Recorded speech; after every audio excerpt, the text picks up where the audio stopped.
January can be one of those most challenging months in before and after school programs. With the excitement of the holidays fading, both children and educators may experience a slump in energy and enthusiasm. For school age programs, this period presents unique challenges as children navigate long school days, winter weather, and post holiday fatigue. In this episode of the Forgotten ECE, we are going to explore targeted strategies for before and after school educators to reignite energy and engagement in their program while maintaining a supportive environment for staff and children alike.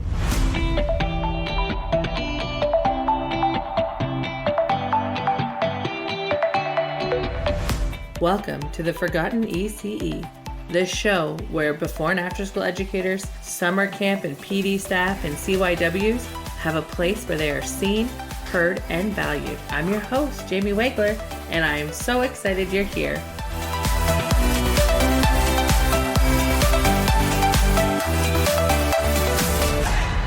Well, thank you for joining me on the first episode of season 2 of the Forgotten EC. This episode is called Navigating January Blues in Before and After School Programs, because you know what? I have the blues. I don't know about you, but January kind of sucks. Although this is my year, and that's really my manifesting this is my year. This is gonna be my year. Anyways, if you don't know where that song from, you should find out. I'm just going to leave you with that. Anyways, this is my year, and this is going to be your year too. And the way we're going to start off is by navigating those January blues. So thanks for joining me today. Welcome to the Forgotten ECE, episode 1 of season 2. The first year wouldn't have been as successful without you, so thank you. I appreciate it. I didn't even do a last episode of the year where I say Happy New Year, but here I am saying Happy New Year. We're going to start by understanding the January blues in the school age settings. Do you know why January feels tough?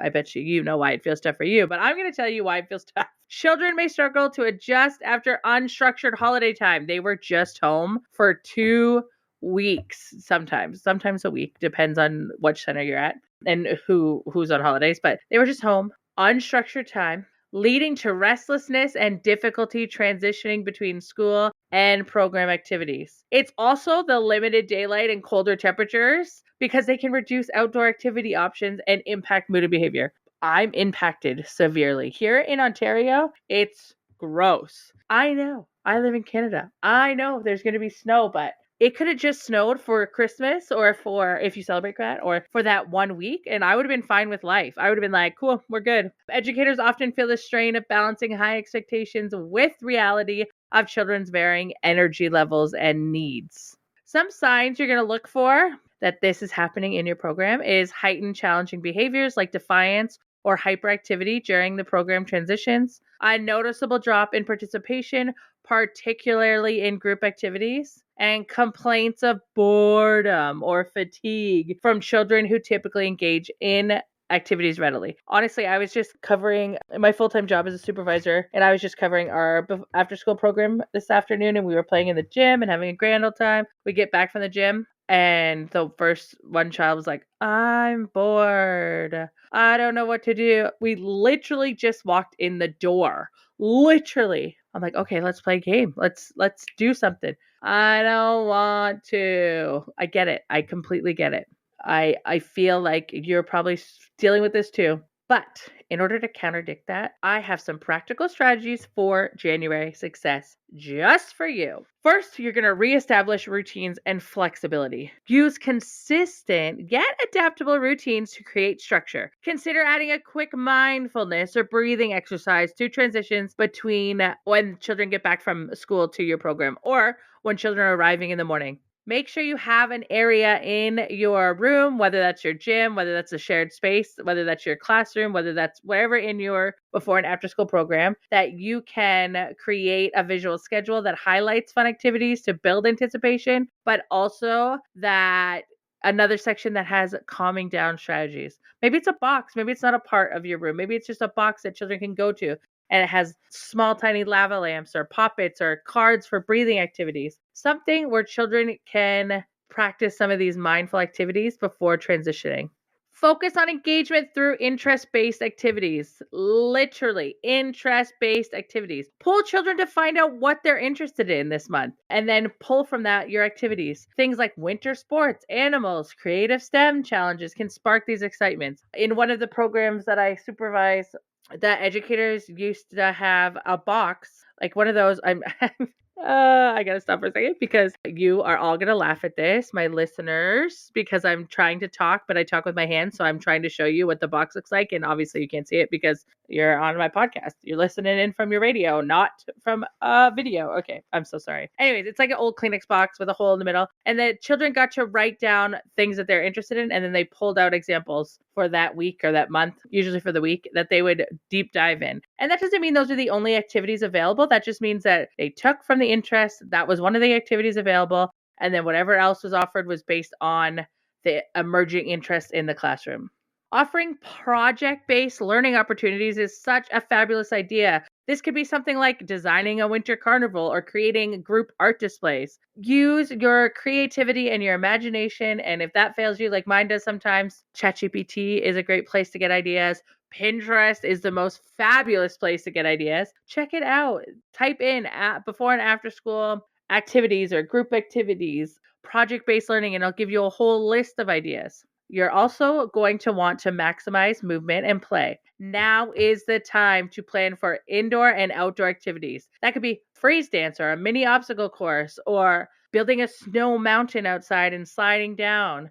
That could be playing tag in the snow. Push for outdoor play to be feasible. I understand that there's rules around how cold it is and when you cannot go outside.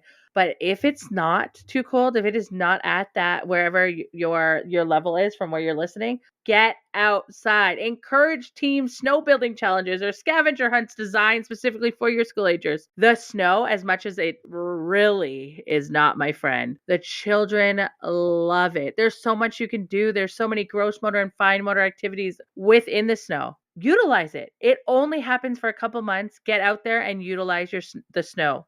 And on those days that you can't go outside, I mean, obviously go to the gym, get some gross motor skills, work those muscles, but bring snow in for sensory activities. Still let the children play with the snow. Now that we've looked at some of the problems and some of the ways you can address them, I wanted to take a second to talk about you, supporting educators and maintaining program quality. Preventing staff burnout is so incredibly important. If you're working in a team, try rotating supervision responsibilities to allow each team member time to recharge. For example, if you're splitting your class into groups and someone's dealing with the quieter zone and someone's dealing with the busier zone, make sure you alternate those high energy activity oversight with the quieter zones. This will save you from getting too stressed in these moments.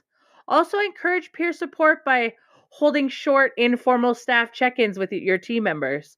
Address challenges, share your successes, be proud of the things that you should be proud of. Be proud of the small wins or the great big wins, and do not take any challenges to heart. I want you to also work on those connections with families. Use a program newsletter, or if you have an app, we run by Brightwheel. I'm not telling you that you should use Brightwheel, but it works out for us. There's also Seesaw, Hi Mama, so many other ones. Seesaw has a free version though. And you can share information with parents. Use it to share highlights such as pictures of the children's creations or updates on group projects or interesting things the children did or said that day. And then if you're feeling like you can put some oomph in it, host a brief parent workshop or a question and answer on fostering resilience during winter months to create that supportive partnership with parents. Parents and guardians are also struggling. It's hard, especially if they have to commute or especially depending on how many jobs they work or what they're doing or how many kids are at home. There's so many factors that you might not understand if you're not in their shoes. And we are there to help and support them. You, my friend, if you're my friend, if you're not, that's cool. But you are an expert in early childhood education. You are a professional. This is your job to help families. Tell them, explain to them, hey, I know what I'm doing. I advocate for yourself. I have some great ideas that you can help foster this resilience in the winter months. let me tell you about them. Send it home in a newsletter if you don't feel comfortable hosting a parent workshop, but get out there and let them know that you're willing to talk and listen. All right. Question time. I got 2 questions that I had recently that I wanted to share on here. The first being, how can I keep older children engaged when they seem disinterested in group activities? Has anyone ever felt that? I know you have.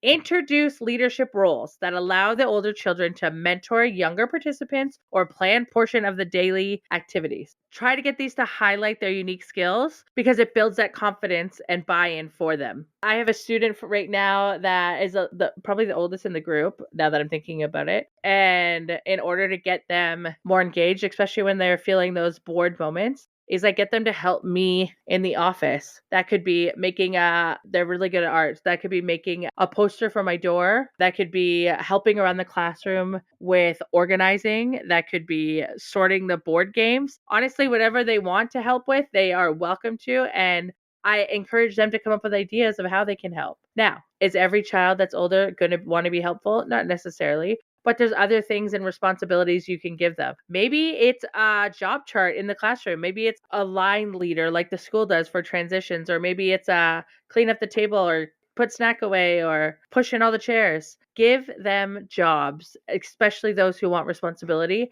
and show them that you feel that they're responsible. Build that confidence. The second question is, what can I do to encourage cooperation during transition times? Oh, great question. Use games like Willoughby, Wallaby, Woo. An elephant sat on you. Willoughby, Wallaby, me. An elephant sat on me. If you don't know that song, look it up. I did not own the rights or responsibility to that song, nor do I sing it with pizzazz, but it's a great song. And we use it, you say, Willoughby, Wallaby, Woo, an elephant sat on Wamey. And then the kids say, oh, that's Jamie. And then that person lines up at the door. You can also use games like Simon Says or theme challenges during these transitions to keep children focused and engaged. I just did a wonderful lunch and learn with Carla from the Early Learning Foundations and about working with school age programs. And one of the things I told them, which I'm going to reiterate here, also, if you're not in the Latte Lounge, definitely go. Go right now. You're missing out. It's a great place to connect. It's a great place to learn, and it's full of great opportunities. Anyways, and you get to listen to my lunch and learn. So winning. Okay. Back to what I had said in there is we're working with school age children. Sometimes we play when it's time to clean up before we transition. Make sure you're giving warnings for transitions. But when it's time to clean up, we play the Mission Impossible theme song so that children have to beat the Mission Impossible theme before the time runs out and finish tidying up. Great way to get the kids involved and excited. And it's really adrenaline building. And then they line up as soon as they're done. And then we go, if we're going to the gym or we get ready to go outside or washrooms or get ready to go to class if it's before school. Whew, I feel like I talked really fast in that, so I apologize, but I'm just so passionate about it. I want you to know that I hear you. January might feel like a challenging month, but with thoughtful planning, creativity, and of course, self-care, it can become an opportunity for growth and connection. I want you to stay inspired and informed, and you can do that by signing up for my free, best word, free, Beyond the Bell newsletter, specifically designed for before and after school educators. It's packed with tips, tricks, resources, and information to help you navigate the wonderful world of school agers. I want you to check out my Instagram, Miss Jamie _REC. That's MISS. JAMIE_RECE. And in the bio is where you can sign up for that newsletter. And like I said, it's free. It comes once a month, the first of every month. And also a great thing to use for your professional development. I want to thank you from the bottom of my heart for tuning into the Forgotten EC. Be sure to subscribe and join me for our next couple episodes because someone great is coming on. Thank we have an you. episode Amazing coming up with listeners for your Anisha. support. Don't forget to follow me on Instagram at Miss Jamie If you don't know who she is, you are also Give a missing star out. rating and We have leave an a review. episode that will be Have booked something with you want to hear about in relation to before and after yours school truly. programs Lots or of fun full-day summer episodes with camp. me. DM me Stay or comment. inspired Again, and keep thank you making so much a difference. and happy learning. Thank you and have a wonderful day.